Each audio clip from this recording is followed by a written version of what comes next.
지난 12월에 총리실에서 빼달라고 공식 요청이 왔었고 네. 그러면 보통은 다 뺍니다. 네. 굳이 그거를 넣어가지고 조사를 하지 않죠. 왜냐하면 네. 지금 정권 초기에 국무총리실에 저희가 찍히면 안 되지 않겠습니까? 거기서도 여론조사 용역이 있을 수가 있는데 여론조사 꽃은 다른 외부 클라이언트의 용역을 받지 않고요. 그냥 자체 구독자들한테 후원을 받아서 하는 거기 때문에 인디펜던트하죠. 독립적이기 때문에 사실 누구 눈치 보지 않는 그런 성격의 조사를 하고 있고요. 네. 조사마다 특성이 있다고 보여져요. 자동응답 방식은 아까 말씀하시면 정치에 이제 관심이 많은 사람들이라고 한다면 우리가 쭉 특성상 어느 정당을 지지하는 성향이 강할 수밖에 없다고 보여져요. 그렇겠죠. 예, 그러니까 이제 양당의 정당 지지율이 기본적인 수준으로 나올 수밖에 없는 특성이 저는 이제 있는 부분이 있다고 할 수 있겠고, 그래서 그것이 이제 그분들이 선거에 참여하니까 선거 결과의 싱크로율이 높아진 특성이 이제 있는 것이고, 요즘은 뉴스 소비량이 엄청나잖아요. 네네. 그래서 하루가 다르게 이 지지율이 이제 변동하기 때문에 주 초에 조사했느냐, 주말에 조사했느냐에 따라 조금 다른 경향성도 있습니다. 네. 이제 최근에 정치 트렌드예요. 반대쪽 정당에서 하는 일은 무조건 이제 부정적으로 표출하는 게 있거든요. 당시에는 이제 연령 공식이 있었어요. 여론조사 결과를 상세하게 분석하지 않아도 전체 결과를 알면 대충 연령별로 이렇게 맞출 수가 있었어요. 네. 왜냐하면 20, 30대는 진보적 성향이 매우 뚜렷했고, 그렇죠. 당시에는 중도가 40대를 중도라고 했어요. 아. 그리고 5060이 보수. 보수라고 했어요. 네. 이게 이제 완벽한 공식이었는데,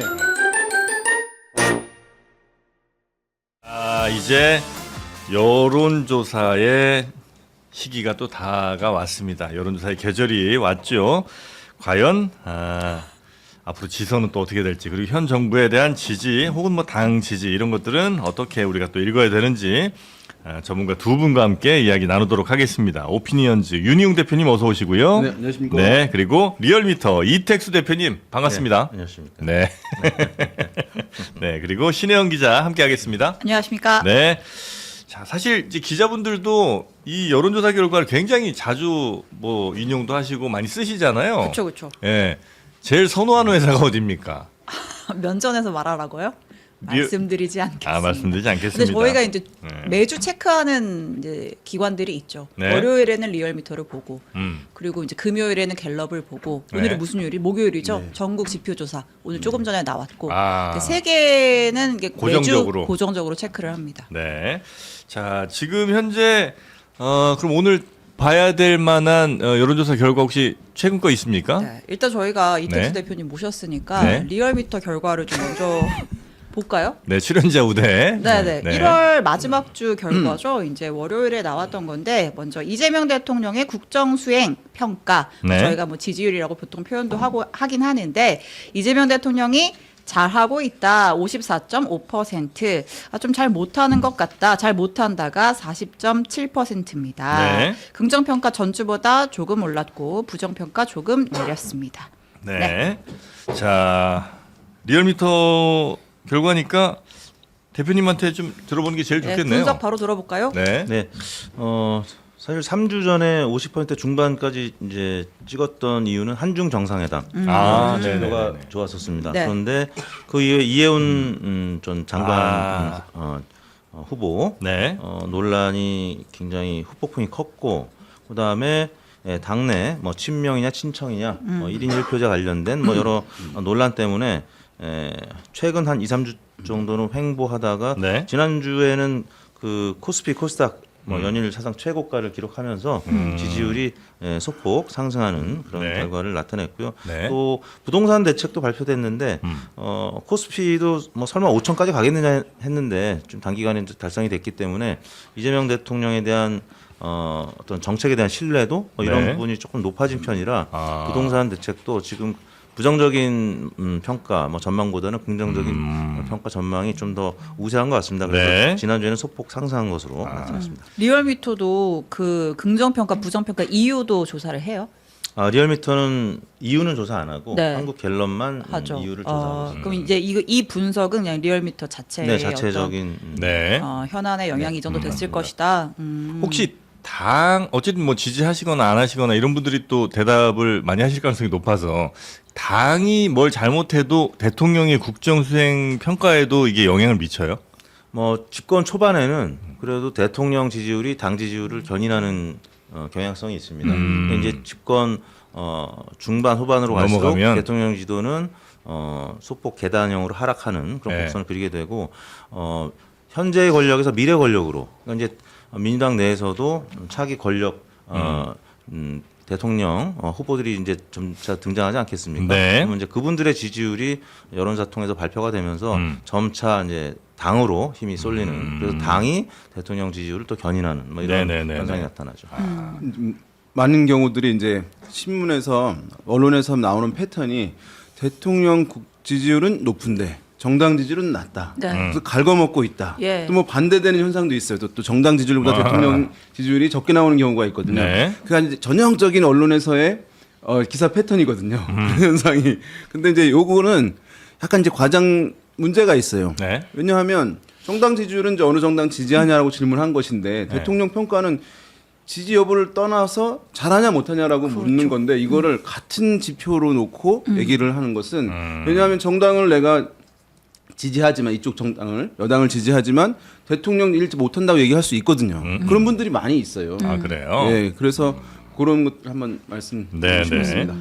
근데 요거는 이제 이전에 여론조사들 나올 때마다 이제 늘 나왔던 얘기 중에 하나인데 리얼미터 조사 결과하고 갤럽 조사 결과 특히 이제 당 지지 조사할 때 네. 갭이 굉장히 크잖아요. 벌써 그리로 가요? 대통령 얘기 끝났나요? 대통령 얘기? 예. 저는 하나 여쭤보고 싶었던 네네네. 게 하나 하고 뭐냐면 가시죠, 그러면. 이게 네. 지금 조사 기간이 1월 26일부터 30일까지잖아요. 네. 근데 이제 정부가 부동산 대책 낸 게 지난주 29일인가? 1월 29일인가? 그때 얘기가 나왔고 이제 양도세 이후에 더 이상 없다라고 해서 사실 이 조사에서는 이제 부동산 관련 정책에 대한 반응은 조금 덜 반영이 됐을 것 같고 또 이번 주 들어서 대통령이 또 부동산 관련해서 굉장히 강경한 메시지를 내고 있으니까 요 영향은 좀 앞으로 어떻게 전개가 될 것 같으신지. 일단 부동산 관련해서는 이제 주요한 관심사긴 한데 네. 이것이 서울과 지방의 차이가 극명한 것 같아요. 아. 근데 서울에 사실 집중되는 효과가 워낙 크고 네. 관심사도 큰데 지방 같은 경우는 이것이 이제 부동산 정책이 어떻게 되는지 간에 사실은 영향 주는 부분들은 좀 미미한 부분이 있다고 할 수 있겠고 그래서 그 대책도 공급 대책도 수도권 서울에 특히 집중될 수밖에 이제 없었던 것이잖아요. 네. 일단 그렇게 보셔야 되는데 이것이 아마 이재명 대통령이 SNS에서 굉장히 강력하게 나오는 것은 이거 관련한 여론을 우호적으로 가져가려고 하는가 보다. 그것이 이제 이유가 없진 않겠죠. 네. 제가 봤을 때는 이제 그거보다도 이 부동산과 경제 관련해서는 많이 얘기하는 게 이제 심리라고 얘기하니까 네. 그 심리를 사실 다잡기 위한 것이거든요. 정책이 추진됐을 때 실현될 것이다. 실현할 것이다. 네. 라고 하는 믿음.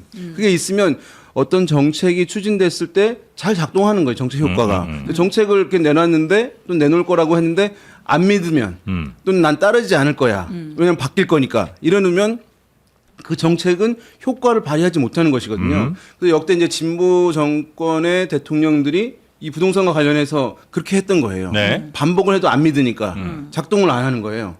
근데 그것을 깨려고 굉장히 지금 이제 위험을 감수하고 이재명 대통령이 참전한 거예요. 직접 참전을. 역대 대통령들은 참전 못 하거든요. 왜냐하면 했다가 안 되면 그 최고 지도자의 리더십이 훼손되는 거예요. 그렇죠. 그래서 부동산 대책은 국토부 장관이 장관이 하는 이제 거지. 와서 뭐 네. 화살을 맞고 네. 방패도 대고 하는 것인데 지금 이재명 대통령이 직접 나섰다는 거. 그래서 이것이 이제 어떻게 작동할 것인가 굉장히 이제 중요한 포인트이고 다만 이제 이것이 작동되면 역대 진보 대통령들이 해내지 못한 것을 했다고 하는 평가가 매우 강력한 평가가 이제 더해진다고 볼 수 있는데 만약에 시장에서 먹히면 네 그렇죠. 네. 잡히거나 이제 그렇게 되면 근데 이게 이제 실패하게 되면 그 책임 이제 대통령한테 가는 거예요. 그래서 아마 청와대도 이거 굉장히 자신감 있는 표현을 하고 있지만 또 긴장도 하고 있는 건 대통령으로서는 아닐까 꽤나 싶습니다. 모험을 하고 있는 엄청난 거다. 모험이죠. SNS 예전에 계속하고. 노무현 대통령이 리더십 지지율이 막 떨어졌었거든요 초반에요. 근데 화물연대 파업에 직접 관여를 했어요. 이거 이제 해결할 것이다. 해결이 안 됐어요. 그러면서 리더십이 이제 흔들리게 됐던 것인데 그래서 그런 부분도 한번 지켜보면 좋을 것 같습니다. 네. 지난주 같은 경우는 그 이해찬 전 총리 네. 조문 정국이었기 예. 때문에 뭐 친명 친정 당내 갈등이 좀 소강 상태로 접어들면서 주중에 코스피가 이제 상한을 치고 네. 그러면서 지지율이 많이 올랐다가 주반엔 조금 이제 조문 정국이 끝나가면서 당내 갈등이 다시 좀 점화되면서 좀 하락세를 보였는데 월요일 날 저희가 이제 아직 발표는 안 했습니다만 다음 주 월요일 날 발표할 리얼미터의 일간 지표를 보면 정당 지지율은 저희가 이제 공개를 못 하는데 네. 대통령 국정수행 평가는 공개를 해도 되거든요. 예. 그래서 지난 월요일 날 대통령 국정수행 평가도 거의 상한을 찍었습니다. 이 오. 부동산 이 대책 발표에 대한 기대감이나 그래요? 네, 이 신뢰가 굉장히 크다는 거죠. 네. 상한을 찍었어요. 네, 그러니까 그래서 오늘 꽤 많이 MBS 올랐다는 거죠? 오늘 MBS 네. 예, 오늘 MBS 조사를 보면 무려 4% 포인트 올랐거든요. 맞습니다. 예, 지금 같은 맥락으로 추이가 지금 이어지고 있고 뭐 갤럽이 내일 아마 발표할 텐데 갤럽도 대통령 국정수행 평가는 상상한 것으로 나오지 않을까 생각합니다. 네네네. 그럼 이제 이게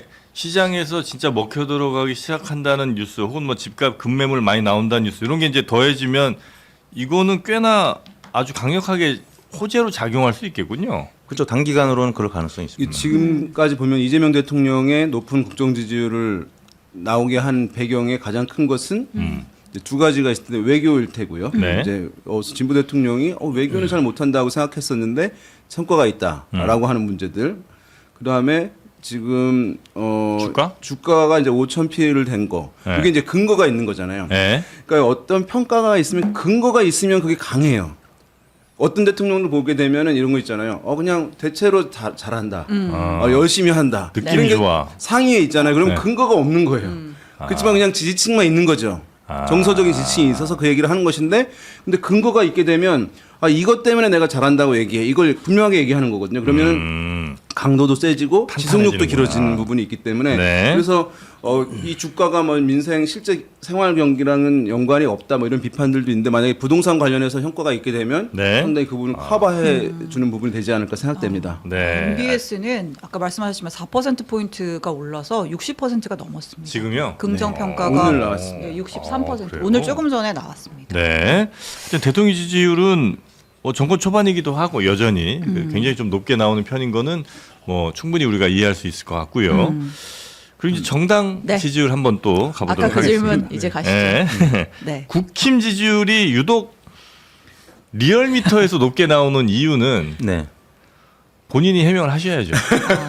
실제 지난 네. 대선 때도 김문수 후보가 서울에서 뭐 이제 40% 넘게 나오고 네. 그다음에 이재명 대통령 당시 후보가 이제 50% 이상 득표할 것이다라고 했었는데 당시에도 김문수 후보가 리얼미터 조사에서 오. 타 조사에 비해서 높았는데 거의 그대로 나왔습니다. 네. 투표 결과가. 네. 그래서 실제 뭐 탄핵 국면이고 뭐 계엄 이후의 과정에서도 보수층이 지난 박근혜 대통령 탄핵 그때보다는 확실히 윤어게인 정서가 이제 굉장히 이제 커졌기 때문에 그래서 그런 측면이 있고 또 하나는 조사 방법상 리얼미터나 한국사회론연구소 뭐 조원시에나 이런 회사들은 자동응답 방식을 쓰고 있는데 네. 아시다시피 정치 고관여층입니다. 그래서 투표하실 분들이 주로 응답을 하고 그러니까 녹음된 소리를 듣고도 계속 버튼을 누를 정도라면 굉장히 관심이 많고 그렇습니다. 할 얘기가 많으신 네. 분들. 네. 네. 근데 이제 반면 전화 면접 조사는 뭐 대선 같은 경우는 이제 종반으로 가면 큰 차이가 없이 이제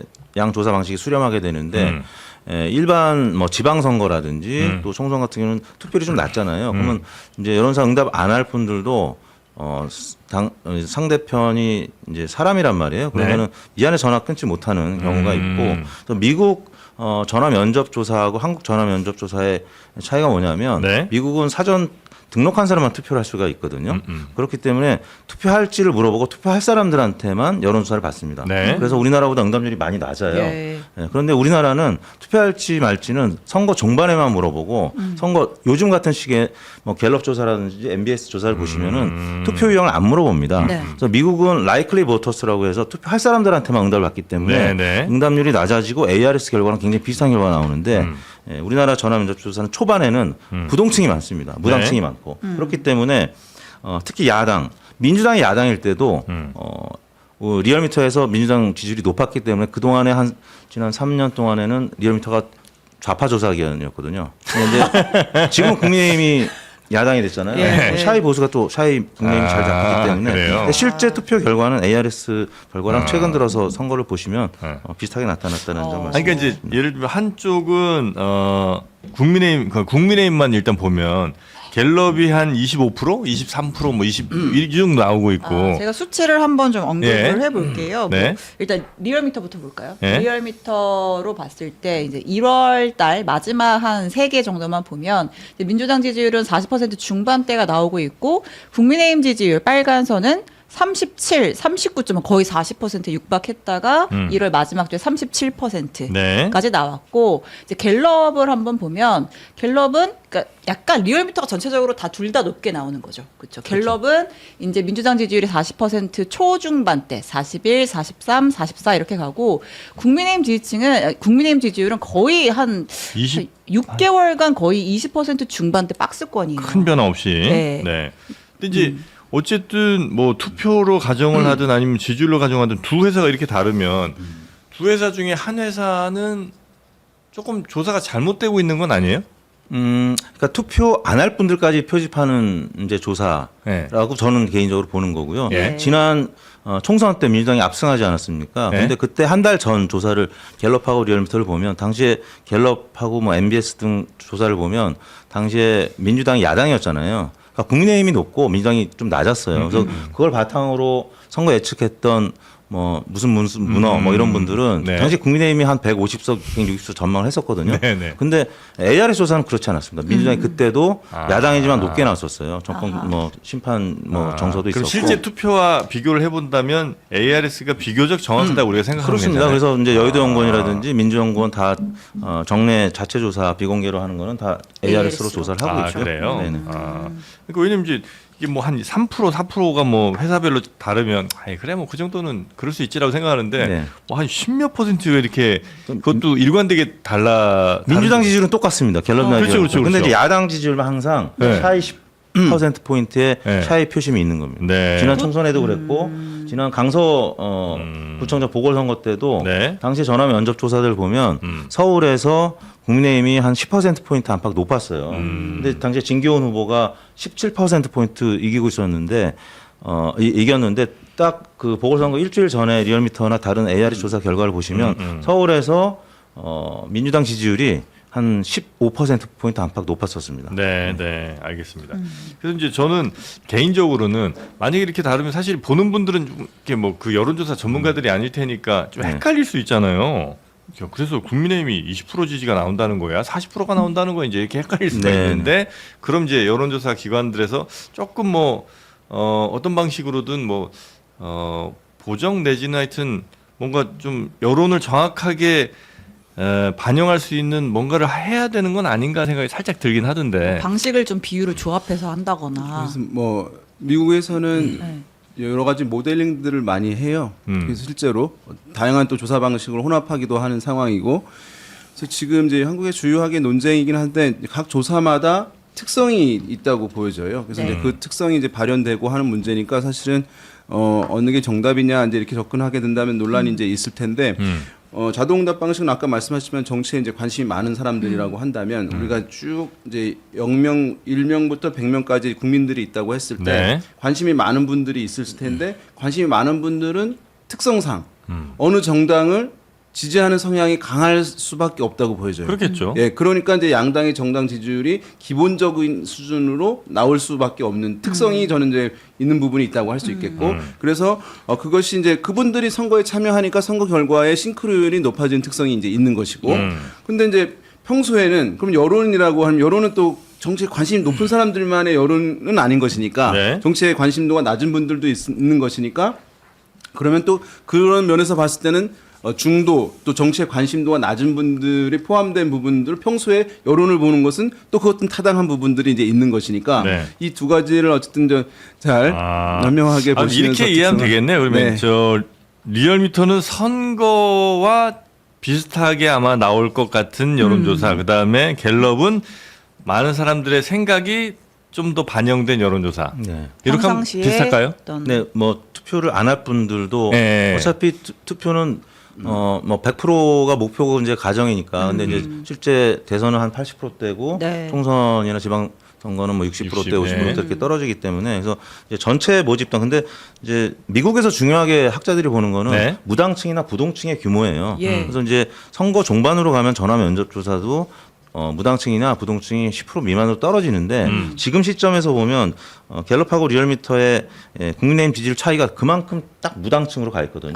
근데 이분들한테 사실 재질문을 하거나 아니면은 이제 투표 의향을 물어보면 조금 더 윤곽이 잡힐 수가 있습니다. 근데 이분들이 갑자기 전화를 받아가지고 옆에 사람이 있는데 특히 야당 지지층은 옆에 친구들이나 가족이 있는데 저 국민의힘 지지합니다. 뭐 김문수 후보를 지지합니다. 이거 얘기하기 조금 영구스러운 부분이 있거든요. 지금 한동훈 장동훈 맨날 싸우고 있고 그러니까 민주당도 이제 부정적으로 보는 시각이 있지만 국민의힘을 더 부정적으로 볼 수 있는 여러 가지 소재들이 많잖아요. 예. 그렇기 때문에 좀 샤이한 표심이 한 10%포인트 선거 초반에는 좀 많이 잡힌다라고 보시면 될 것 한 같습니다. 가지 더 말씀드리면 이제 그러면 나중에 선거가 다가오게 되면 이제 사람 면접원이 하는 전화조사 결과가 자동답 방식하고 비슷해진다. 네. 이잖아요. 이게 무슨 말이냐 생각하시는 분들 있을 텐데 관심이 없는 사람들이 선거가 다가오면 관심이 생기잖아요. 예. 막판에 갈수록. 마음을 네. 정해야 그러니까 되니까. 이제 부동층, 무응답 비율 등이 적어지면서 네네. 양쪽 정당으로 가는데 다만 이제 그렇다 그 현상이 있다고 해서 지금의 여론을 상세하게 뭐 볼 필요가 없다는 것은 아닌 거예요. 왜냐하면 그 흐름들은 차이가 있게 이동이 될 수 있는 것이거든요. 네. 그렇게 보시면 좋겠습니다. 자, 하여튼 양당의 지지율 관련돼서 이건 사실 기사로 또 저희가 몇 번 본 것 많이 같기도 하고. 네. 근데 뭐 의미 있는 질문일지 모르겠지만 네. 저는 그래서 그 조사 방식에 따라서 이제 갭은 생길 수가 있는데 그래서 이제 저는 보통 추이를 좀 더 집중해서 보거든요. 근데 이제 보면 뭐 소폭이긴 하지만 이 두 조사에서 국민의힘 지지층의 추이도 좀 다른 것 같아서. 예, 그러니까 왜냐면 이제 리얼미터 같은 경우에서는 올라갔다가 떨어지는 시기에 반대로 갤럽에서는 내려갔다가 올라가잖아요. 아, 그래요? 추이가 바뀌는 경우들은 좀 더 살펴봐야 될 텐데 네. 변동성으로 보자면 이제 이런 가설이 가능해요. 뭐냐면 사람 면접원의 정치 관심도가 적은 사람들도 상당히 많이 포함되는 분들이 비중이 클 거 아니에요? 네. 그러니까 무슨 사건이 터져도 관심이 덜하니까 변동폭이 적을 수밖에 적어요? 없는데 이제 정치의 고관여층이라고 하잖아요. 네. 자동답 방식. 그러면 이분들은 어느 정당을 지지하는 성향이 상당 부분 많이 가져 있을 가능성이 하나가 있고 네. 추가적으로 어떤 분들은 그 중에서 어떤 분들은 매우 민감하게 반응할 수 있어요. 어느 정당을 지지하지 않더라도. 민감도가 다르다. 예, 그래서 어떤 사건이 발생했을 때 변동폭을 보여주는 특성이 좀 더 있을 가능성이 있지 않을까 추정이 되는 건데 좀 확인하기 참 어려운 부분이긴 합니다. 첨언하자면 뭐 조사기관마다 조사 일시가 조금 달라요. 그렇죠. 예. 갤럽은 화수목 조사하고 네. 리얼미터는 월화수목금 그냥 매일 조사하고 김어준 씨가는 여론사꽃은 또 금토 조사하고 네. 또 MBS도 조사일이 다르고 그러니까 요즘은 뉴스 소비량이 엄청나잖아요. 네네. 그래서 하루가 다르게 이 지지율이 이제 변동하기 때문에 주 초에 조사했느냐 주말에 조사했느냐에 따라 조금 다른 경향성도 있습니다. 시기의 영향도. 네. 네. 어떤 요일에 하는 거에 따라서도 답이 꽤 달라져요, 근데? 달라지죠. 그러니까 이제 코스피가 뭐 주초 중반에 높아졌다, 근데 주반에 좀 떨어졌다라면 그것도 영향을 미치는 거고요. 아, 그래요? 정말 예. 많은 기분이 달라집니다. 예, 그렇습니다. 그래서 저희가 이제 리얼미터가 월화수목금 조사를 매일 하게 되는데 네네. 매일 이렇게 변동하는 모습이 실제 그날 있었던 사건들하고 뭐 정치적 이슈에 따라서 많이 변동하는 모습을 볼 수가 있습니다. 옛날에 이제 여론조사를 하려면 어떤 사건이 터지고 나서 최소한 5일 후에 조사해라 이랬어요. 예. 여론이 숙성 기간이 필요하다고. 아, 그래요? 10년 전까지만 하더라도. 최근은 이제 오전에 일이 터졌으면 오후에 조사에 반영이 되는 그 정도로 정보 습득력이 이제 빨라진 변화가 네네네. 있습니다. 자, 그리고 우리가 이제 민주당 합당 얘기를 하긴 해야 되는데 그 가기 전에 예. 그 장동혁 대표가 아 어제 아주 깨발랄한 또 화두를 선거 던지지 연령 않았습니까? 낮추자고. 네, 교복 입고 투표하게 하자. 선거 연령을 만 16세로 낮추자라고 제안을 했는데 당연히 뭐 정치인이니까 이게 이해득실에 도움이 된다고 해서 이 카드를 던진 걸 거 아니에요. 실제로 국민의힘 지지층을 뜯어봤을 때 선거 연령 낮추면 유리해집니까? 유리해지는 것 같아요. 사실은 이 장면이 매우 어색한 장면이거든요. 너무나 어색하죠. 예. 왜냐하면 그 정당이 이제 어떤 우리가 갖고 있는 스테레오타입이 있고 네. 그 정당은 이렇게 주장할 것이다라고 하는 게 있잖아요. 그동안 해왔던 길이 그걸 이제 있고요. 깨트린 거잖아요. 예. 네, 그래서 저도 이제 이게 사실인가 재차 확인하게 되더라고요. 그래서 이게 이제 전 갑자기 하니까 이게 바로 의심을 사는 부분이 있어요. 예. 그러니까 만약에 정말 전향적으로 이것이 필요하다고 하면 분위기를 좀 만들면서 필요하다라고 하는 당위성을 보이면서 주장을 하면 그런 선의도 있구나라는 느낌들이 보여질 수 있을 텐데 기존 방식 주장과는 180 달라지는 부분을 갑자기 주장하니까 뭔가 이제 정치적인 실리에 따라서 이거 하는 것 아니야라고 하는 의심이 이제 바로 들어가게 되면서 오늘 이제 기사들 보게 되면은 젊은 층의 20대에서의 국민의힘 지지율이 높은 것이니까 당연히 10대 후반에서도 그 비율이 이제 연장될 가능성이 이제 높다라고 예. 추정되고 아마 이 정도 했으면 조사해봤을 가능성도 있어요. 제가 봤을 때는 그래서 결코 이제 이것이 내부적으로 선거에는 한번 돌려보고 되게 이제 당 대표나 어디 선거에 나오시는 분들 같은 경우는 그 말하는 것은 확인이 되게 하고 하는 것이거든요. 네. 제가 봤을 때는 그것이 선거에 좀 도움이 될 것이다라고 한 측면에서 그래요? 얘기했을 가능성이 높고 그렇지만 어쨌든 그 취지 투표는 유권자의 범위를 넓히고 투표 자체를 수월하게 한다는 그 원칙 이 방향은 그거는 매우 훌륭한 거라고 할 수 있죠. 예. 제가 알기로는 그 선거 연령 하한이 네. 대부분 주요 선진국들도 18세 정도 되고요. 예. 그렇죠. 예. 네, 오스트리아 정도가 한 16세에서 몇 나라 안 되더라고요. 몇 나라 안 되거든요. 네. 그래서 실제 16세로 내려갈 가능성은 지금 뭐 민주당이 또 다수 의석이기 때문에 통과될 가능성은 없는데 네. 그렇게 화두를 던지는 거는 아무튼 그동안에 국민의힘 마음은 어르신들만 지지하는 정당 뭐 이런 분위기였었는데 이제 최근 들어서 2대남을 중심으로 20대가 좀 움직이기 시작했고 또 10대까지도 그런 경향성을 보인다고 하니까 화두를 던진 거죠. 민주당이 좀 당혹스러울 만한 화두를 이제 던져서 당연히 안 받겠죠. 근데 이제 국민의힘의 여러 가지 뭐 윤어게인 그다음에 뭐 극우 뭐 이런 논란으로부터 좀 벗어날 수 있는 네. 그런 확장성 이걸 과감하게 한번 던져본 것 같은데 현실 가능성은 거의 없다. 예. 네. 없는 것 같은데 이택수 대표님도 역시 이 10대 청소년들은 국민의힘 지지가 더 높을 거라고는 판단하세요? 네, 조사는 안 해봤습니다만 지금 뭐 그 18세 이상 네. 또 조사를 하잖아요. 근데 네. 18세 20대 별 차이가 없습니다. 그리고 특히 남성들 지금 세계적으로 경향성이 여성들의 진보 20대의 여성들의 진보 성향은 어느 정도 공통적인 현상인데 네. 이대 남성들의 보수화는 우리나라가 너무 심할 정도로 보수화돼 있는 지표가 얼마 전에 작년쯤이었는데 유럽 언론에서 이제 발표가 됐거든요. 그래서 그런 부분이 이제 굉장히 심한 상황에서 이걸 이제 이대남과 영포티의 대결 구도 그다음에 또 학자들은 진자 운동으로 설명하기도 해요. 네. 그러니까 7, 80대 어르신들에 대해서 5, 60대가 반감을. 저항하고 그래서 네. 보수 세대를 이제 진보 세대가 이제 저항했었고, 예, 예. 근데 이제 5060 세대에 대한 2030 세대가 다시 진보로 보수로 전환하면서 네. 진자 운동 왔다 갔다 하는 네, 뭐 네. 이런 그럴 수 있죠. 걸로 설명을 하는 학자들도 있는데 아무튼 뭐 근데 이제 국민의힘은 20대 남녀가 또 이렇게 다르다는 거잖아요.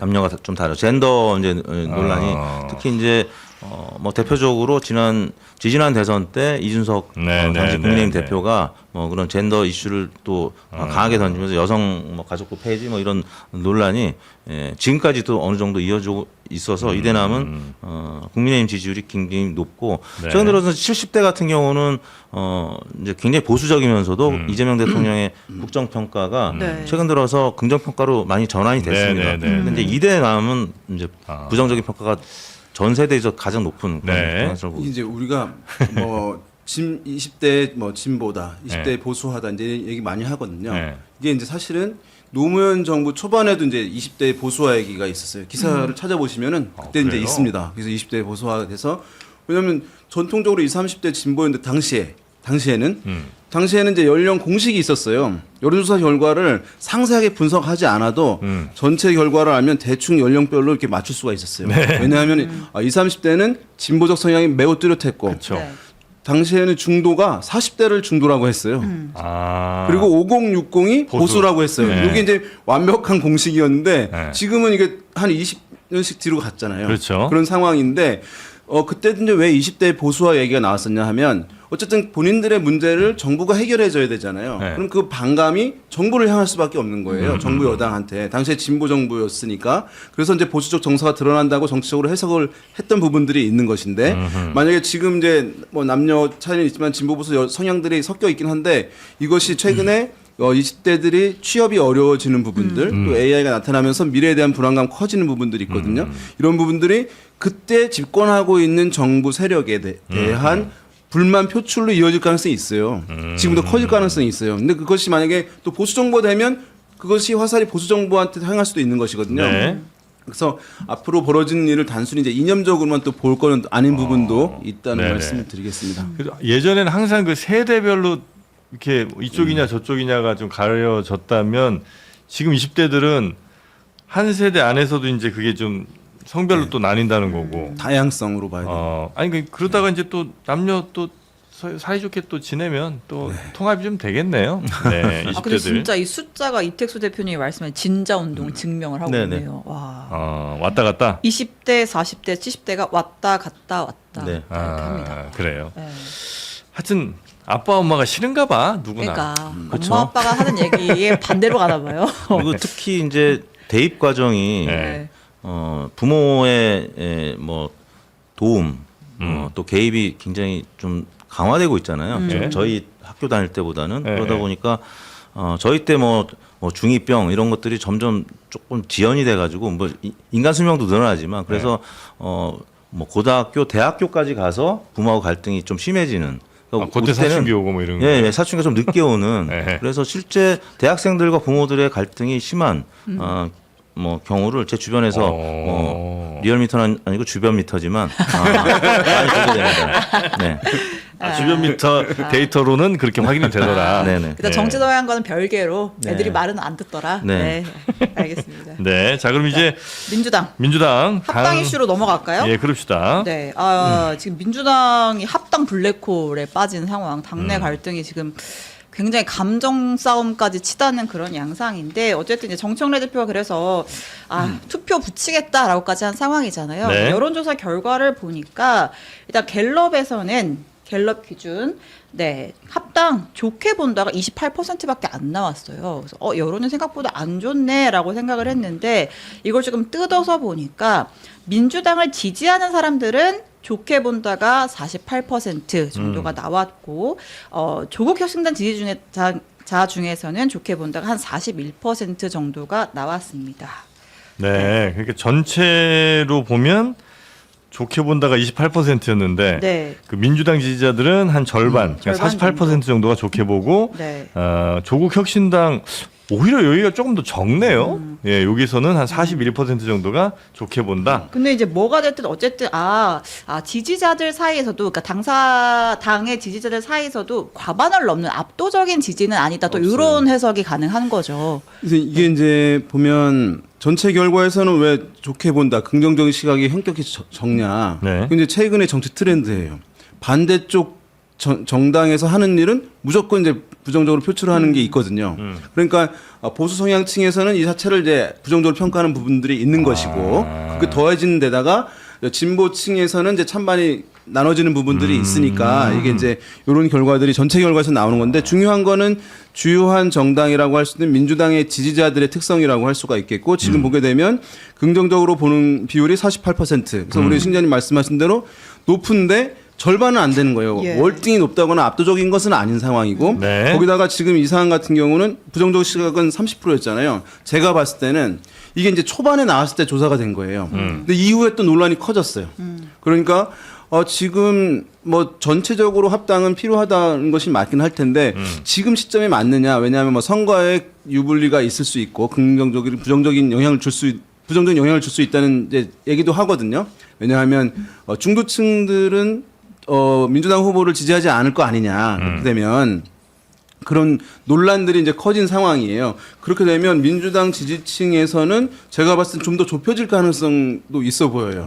또 어느 쪽이 이제 확실히 우세하다고 이제 단정할 수는 없을 텐데 지금 격차가 좀 제법 그래도 있는 상황인데 48대 30 좀 좁혀질 수도 있지 않을까라는 생각도 들게 됩니다. 왜냐하면 이후에 벌어지는 논쟁을 보게 되면. 네.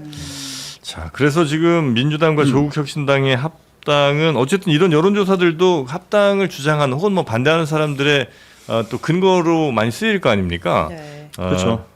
그래서 지금 현재 민주당에서는 이 근거 자료들을 서로 자신들에게 유리하게 그러니까 자신이 어디에 서 있느냐에 따라서 유리하게 좀 해석할 여지도 분명히 좀 있겠네요. 말씀 그럴 들어보니까. 가능성도 있고 네. 이 질문 던진 여론조사 하나만 더 소개를 하면 여론조사 꽃에서도 조사를 했습니다. 아, 네. 역시 이제 전체를 대상으로 했을 때는 합당 찬성한다가 한 48.4%였고요. 민주당 지지층에서는 68.7%가 나왔어요.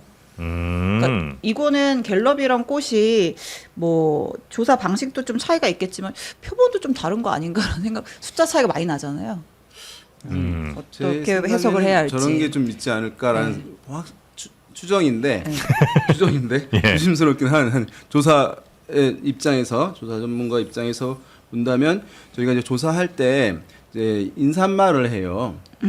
안녕하십니까? 이제 저희는 조사기관이 어디입니다. 그래서 이런 조사를 이제 합니다라고 그렇죠. 하는데 그 조사기관이 엄청 유명하다만요. 만약에 엄청 유명하다. 네. 삼성 뭐 SK처럼 이렇게 유명해지게 되면 네. 듣는 사람이 알잖아요. 네. 그럼 그것에 따라서 이 조사에 참여할지 말지를 영향을 줄 수가 있어요.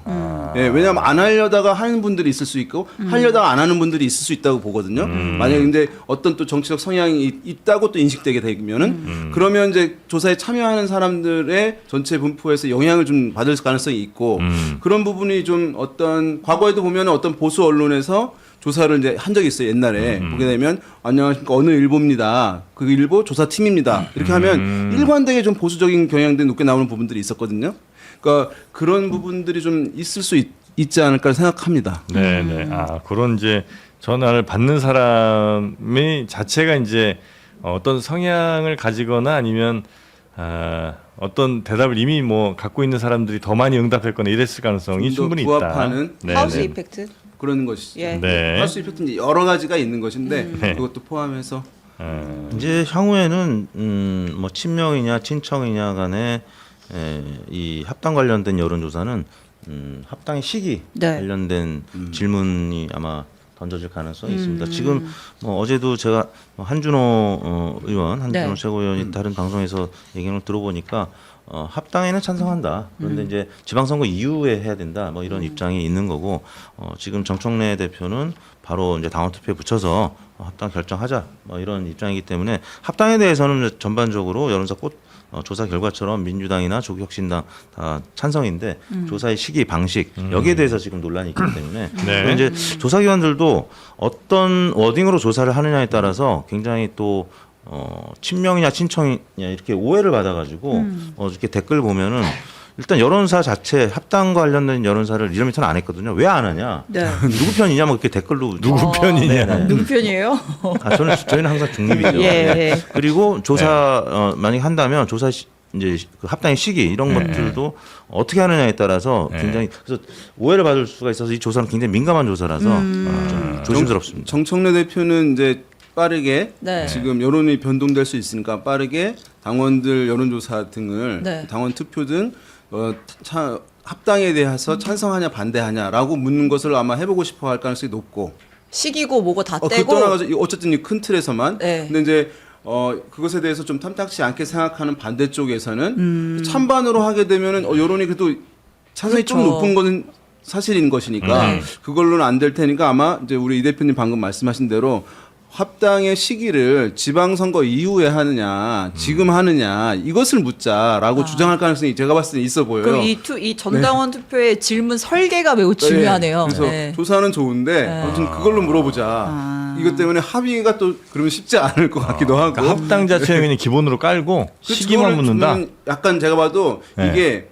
반대가 훨씬 높아지기는 힘들어 보여요. 민주당 지지자 안에서도 격차는 좁혀질 것 같은데 네. 그러니까 그것을 내려놓고 그러면 프레임을 바꾸는 거죠. 또 반대쪽에서는 시기로 논쟁으로 가져가자 있지 않을까라는 느낌이 듭니다. 네, 합당을 합당할 거냐 말 거냐 물어보면 합당이 훨씬 높을 테니까 약간이라도 어쨌든 높을 반대하는 쪽에서는 차라리 그러면 지방선거 전이냐 후냐를 물어보자로 가자. 그러지 않을까라고 추정이 되는데 또 또 상상력이 풍부하신 분들이니까 네. 또 새로운 걸 하실 수도 있겠고. 알겠습니다. 그리고 이 지방선거 네. 뭐 이슈가 또 몇 개 있는데 그 이양 뭐 꽃 얘기도 좀 나왔으니까 김민석 총리 얘기 잠깐만 좀 여쭤보고 그 서울시장 얘기로 좀 넘어가 볼까요? 네, 그 이제 뭐 서울시장 여론조사가 여러 군데서 나오고 있는데 이제 여론조사 꽃에서 계속 이제 김민석 총리를 후보로 넣어서 이제 조사를 했잖아요. 근데 이제 여기에 대해서 이제 김민석 총리가 내 이름은 좀 빼달라라고 요청을 했지만 이제 김어준 씨가 알아서 하겠다라고 하면서 이제 계속 나는 넣어서 하겠다라는 입장을 시사를 했죠. 근데 이제 저는 이제 어쨌든 실제로 조사를 하시는 분들 입장에서 이 업계에 계신 분들은 네. 이거 어떻게 보십니까? 지난 12월에 총리실에서 빼달라고 공식 요청이 왔었고, 네. 뭐 그 이전에도 우원식 국회의장도 빼달라고 한 적이 있었어요. 아, 리얼미터에도 연락 왔어요? 그럼요. 그 조사기관에 다 이제 다, 공문이 왔고, 네. 네네. 그러면 보통 다 뺍니다. 네. 굳이 그거를 넣어가지고 조사를 하지 않죠. 왜냐하면 네. 그래도 지금 정권 초기에 국무총리실에 저희가 찍히면 안 되지 않겠습니까? 거기서도 여론조사 용역이 있을 수가 있는데 국회의장실도 마찬가지고. 네. 그런데 이제 여론조사 꽃은 다른 외부 클라이언트의 용역을 받지를 않고요. 그냥 자체 구독자들한테 후원을 받아서 하는 거기 때문에 인디펜던트하죠. 독립적이기 때문에 사실 누구 눈치 보지 않는 그런 성격의 조사를 하고 있고요. 네. 그래서 이런 우려가 있는 걸 김어준 공장장이 당연히 알았겠죠. 그럼에도 불구하고 제가 이제 그날 같이 방송을 했었으니까 이제 물어봤더니 왜냐하면 이제 뭐 저나 이제 같이 방송을 했던 패널 박시영 대표한테도 같이 김어준 공장장이랑 협의해서 저희 3명 같이 동의해서 는 걸로 오해를 하는 분들이 계셨어요. 그래서 우리는 죄가 없다라는 이제 식으로 네. 제가 이제 김어준 공장장한테 질문을 했는데 네. 이런 답변을 한 겁니다. 내가 알아서 하겠다. 누구 얘기 잘 안 듣는 편이니까. 네. 근데 김인석 국무총리는 제가 이제 건너서 들었는데 굉장히 당황했고 당시에 미국에 있었거든요. 네. 불쾌한 좀 심경이었다. 네. 왜냐면 안 나간다고 했는데, 근데 이제 김원중 공장장은 혹시 나올 수도 있고, 왜냐하면 그 축구에서 스쿼드라고 하잖아요. 네, 후보군이 후보군. 좀 많이 있어야 된다. 그래서 김원중 공장장은 아무튼 이번에는 꼭 서울시장을 탈환해야 되니까 정원호 구청장이 잘 하고 있지만 김민석 총리도 우리가 염두를 해두고 있어야 된다.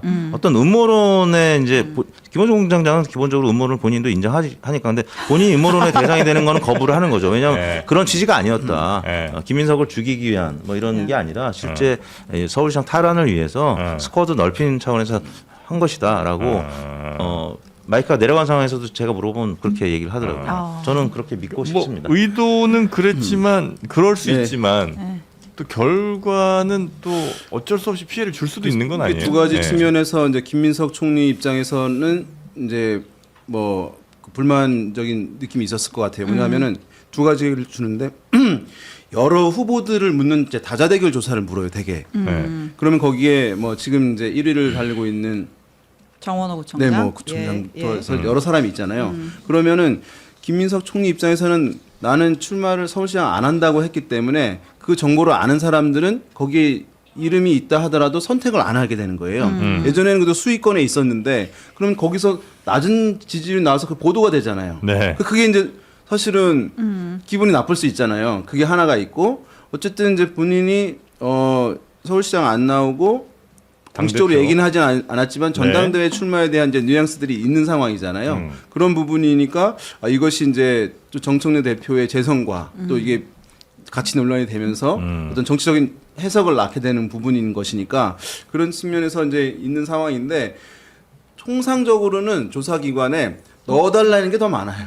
그렇죠. 네, 왜냐하면 후보들이 자기 이름이 들어가게 되면 할 생각이 기준이 낮더라도 그렇겠죠. 기사가 같이 되는 것이니까 네, 같은 네, 그 네. 그룹에서 논의되는 것이니까 그렇게 로비를 어떻게 하냐 이것이 이제 지지율 낮은 후보들 측에서의 중요한 과제이거든요. 네. 근데 이제 반대쪽에 이런 이슈들도 있는 것은 이제 흔한 것은 아닌데 네. 가끔 있긴 하네요. 알겠습니다. 하여튼 요거는 업계에서도 대체로 빼달라면 안 빼줄 이유는 없는 그럼요. 네, 그런 상황이라고 이해를 하고 요거 넘어가고요. 네. 그래서 서울시장 탄압은 네. 가능성을 어떻게 좀 보고 계시는지. 저희 지방선거 이 지역 분석은 네. 이제 선거 얼마 안 남았으니까 주기적으로 두 분 모셔서 좀 계속 들어보면 어떨까요? 오늘 좀. 지금 오늘 시간이 좀 별로 네, 없으니까. 예. 그래요? 네. 알겠습니다. 우리 정 프로의 광고 예. 전략을 네. 닮아가시는 것 같아요. 저요? 그러니까 수준 있게 얘기하는데 이 부분은. 알겠습니다. 시간이 좀 많지가 않아서 네. 여러분 이제 혹시라도 그 여론조사 뭐 네. 이게 전화 같은 거 받으실 때도 그냥 아무 폰이나 받지 마시고 갤럭시 S24 FE로 받으시면 어떨까 하는 생각이 살짝 드는 네. 시간이 또 됐습니다. 네, 바로 요게 이제 갤럭시 S24 FE죠? 네, 맞습니다. FE니까 훨씬 더 화면이 깨끗한 거 아닌가 하는 생각이 또 들기도 하고요. 요게 이제 가격이 사실 요즘 비싸요. 메모리 가격이 엄청 올라간 거 아시죠? 그렇습니다. 네, 그 신제품 뭐 폰들 나오는 거 보면 가격이 진짜 어마어마합니다. 노트북도 100만 원씩 올라갔어요. 네. 근데 그런 걸 굳이 살 필요가 과연 있을까? 핸드폰도 뭐 합니까? 뭐 유튜브 보고 뭐 저 전화하고 문자하고 카톡하고 뭐 넷플릭스 보고 그 정도 아닐까요? 이걸로 근데 업무도 이 핸드폰으로 요즘 많이 하니까 예. 근데 그런 건 다 잘 된다는 얘기예요. 잘 되죠. 그게 안 되면 네. 난 이런 얘기 못 하죠. 갤럭시 S24입니다. 저도 갤럭시 S24를 쓰고 있습니다. 아, 그래요? FE는 아니지만 그 전 네. 모델이지만 아, 네. 그래요? 네. 그럼 지금 잘 하고 계시잖아요. 아주 좋습니다. 네. 아, 그런데 요 S24 FE 요 모델을 삼성 그 갤럭시 매장에서 단기로 전시했던 것들. 예, 싸게 이제 여러분께 드리는 거죠. 네. 요게 얼마냐? 69만 9천 원. 63만 9천 원이요. 이게 특 S급 아니에요? 이게 완전 특 S급이야. 새 거예요, 그냥. 네. 예, 요게 이제 69만 9천 원. 63만 9천 원. 그러니까 S급은 63만 9천 원. 알았다. 아. 알았어. 예. 네. S 완전 특 S급이 이제 69만 9천 원. 이 정도 된다는 거고요. 그래서 삼성 매장에서 전시하고 일괄 회수한 요 재고 상품이고 박스는 뜯어져 있지만 철저하게 확인 검수를 했던 그런 제품들입니다. 그래서 삼성전자에서 2년 동안 당연히 보증을 또 해드리고요. 삼성케어 플러스 이 보험, 핸드폰 보험도 가입할 수 있는 겁니다. 자, 그래서 요거 뭐 핸드폰 뒤에 보시면 카메라 요거 저 달 사진 찍으면 아시죠? 예, 다 표면에 그 여드름 같은 거 다 나옵니다. 네, 그렇게 해서 보시면 좋겠고, 예, 특히 그 AI 기능도 저는 뭐 충분히 다 가능할 거라고 믿고 있습니다. 네, 갤럭시 AI가 된답니다. 지금도 바로 올라왔습니다. 된답니다. 네, 그래서 특히 뭐 고등학생들 말 안 듣는 고등학생들 있으면 이런 건 하여튼 고등학생들이나 뭐 대학생들 네 이렇게 또 아니면 부모님께 선물 이런 거 이제 하시면 어떨까 하는 생각이 들고요. 그리고 꼭 전 아이폰이나 휴대폰이라 생각 안 하셔도 좋을 것 같아요. 이건 내가 쓰는데 전혀 문제가 없는데. 네, 좋습니다. 아주 저도- 편합니다. 예, 저도 이걸로 뭐 지금 바꿀까 고민 중입니다. 이게 아이폰이 한 2년 돼 갖고 예, 바꿀 때가 됐습니다. 자, 하여튼 뉴폰마켓에서 바로 사시면 되겠고요. 괜히 그 12개월 아니 24개월 뭐 이렇게 저 노예 약정 이런 건 안 하시는 게 좋아요. 그게 뭐 당장은 싸 보여도 결코 싼 게 아닙니다. 이거 해 갖고 알뜰폰 이거 가입하면 한 달에 2만 원, 3만 원이면 충분히 닿습니다. 데이터 무제한을. 아시겠죠? 아주 좋아. 네, 아주 좋습니다. 그렇게 이용하시면 훨씬 더 저렴하게 사용하실 수 있습니다. 뉴퍼마켓 갤럭시 S24 FE 모델 잠깐 오픈됐던 거 여러분께 아주 좋은 가격에 모시고 있습니다. 자, 오늘은 여론조사 요 정도로만 아쉽지만 좀 마무리하고요. 어쨌든 지방선거까지 또 자주 뵈야 될 것 같으니까 그때 또 자주 뵙도록 하겠습니다. 두 분 대단히 고맙습니다. 네, 감사합니다. 네, 감사합니다.